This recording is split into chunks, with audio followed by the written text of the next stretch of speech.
Welcome to the Imran.Family kitchen. In today's video, we will show you how to make these perfectly crispy tuna fish patties. Turn subtitles on to view the recipe in your language. We know you're going to love these tuna patty bites, so let's move over to the recipe now.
Are you feeling hungry now? Just look at how golden and crispy they are.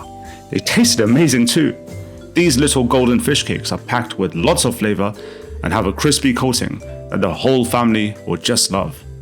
They can be made as bite-sized appetizers or served alongside your favorite salads and sauces for lunch or dinner.